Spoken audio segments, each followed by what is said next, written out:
Hi, and welcome to day one of book club. So, let me share with you what we're going to be doing today. If you love warm-ups, we do have a slideshow of aperitivos of our warm-ups in our Google Drive. Hold on, let me show you those. Um, but that said, the aperitivos actually start a little later in the lesson plan. So we did not start our aperitivos until day two. The reason is because when we use our aperitivos, we try to use them as a review to the day before. So today we're going to be talking about Tenochtitlan. So tomorrow you would be able to do a warm up. Today we don't exactly have one. So if you normally do some kind of a warm up, you could do any kind of a warm up, play a little song of the week or something to get started. Otherwise, as they come in and sit down, our first thing that we're going to do today is going to be the introductory slideshow, and it is about Tenochtitlan. The slides, when you click this link, it's going to take you back to our folder with all of the slideshows and all the teacher materials, and they're just right here. Day one, it has the Engaño and it has the introductory slideshow of Tenochtitlan. So both of the things that you need today are right there.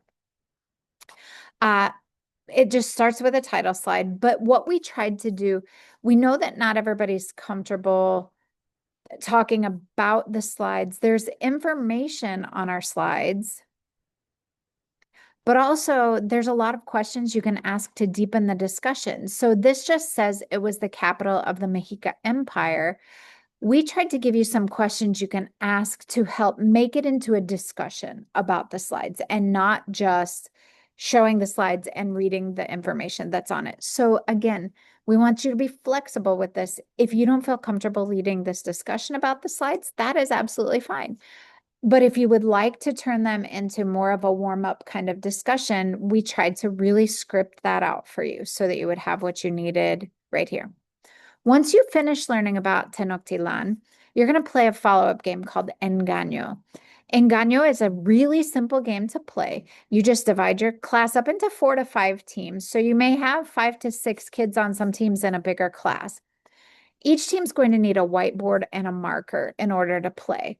And so they'll sit together. However far apart you can get the teams as your classroom space allows so they can't hear and cheat off each other, that'd be great. But otherwise, they need like to scoot their desks together, be at the same table, scoot their chairs together. Ask the first question. So these are the Engaño slides. It is a competitive game. It tells them the value of their cards. You have actually some instructions if you want to give them the instructions in Spanish. Here's their little instructions. Like they can say these things in Spanish. So we tried again to scaffold it. So no matter what level your students are, they have some things to say. You just start with question one. What was the name of the capital of the Mexica Empire? And then your teams will all answer A, B, C, D on their whiteboard. Everyone who's right, you're going to grab a deck of cards. So I am going to pop out of the screen share for a minute. I just grabbed this deck of cards that a student gave me because they're super cute. You're going to grab a deck of cards and fan them out for the students, and they'll draw a card. So if I draw this one, my team is looking at this card together. Everybody draws a card, and every team gets a different card for their team.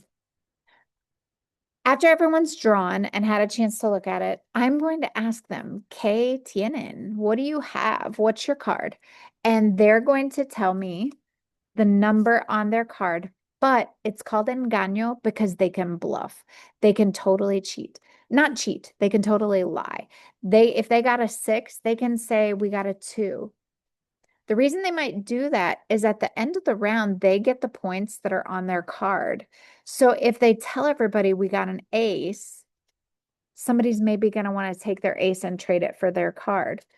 If they tell everybody we got a 2, it's less likely that somebody's going to try and steal that card from them. So let's say our team pulled the 6 and we say, oh, I mean, 6 is kind of in the middle, so they probably would just be honest. We got a 6. Then the next team had a joker, which is worth nothing. A 6 might sound good to them. The team that drew the ace, they're not going to want to say they got an ace because that's worth 20 points. And so that team is going to lie and they're going to say we got a 5. You don't want to say a 2 every time or it starts to look like you're fibbing.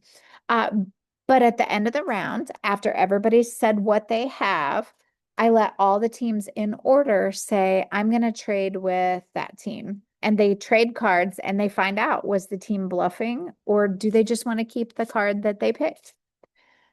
Every round you'll rotate who starts, and that's what keeps it fair because if team 1 went first in round 1, then team 2 goes first in round 2. So you won't always be the last one getting to pick. They can't take their own card back, but they can take any other card. And somebody might take a card and then somebody else might come along and take it too, just as long as it's not their own card back. So the instructions, the game questions are all in a slideshow and the instructions are all right here. They draw a card, they say we have a 2, they can choose to give an accurate report, they can lie. I'm very visual, so I need to see things like draw it and lie about it. But we tried to really explain it well in the instructions. We want to keep this card. We want to trade our card. And you just do that all the way through. When you run low on time, you just have them add up their card totals and see who has the most points. And that's the team that's going to win your game. So that's a good setup for our day 1. And we hope you really enjoy both the discussion that you get from the slideshow and also the fun you have with the review game afterwards. Looking forward to seeing you for day 2.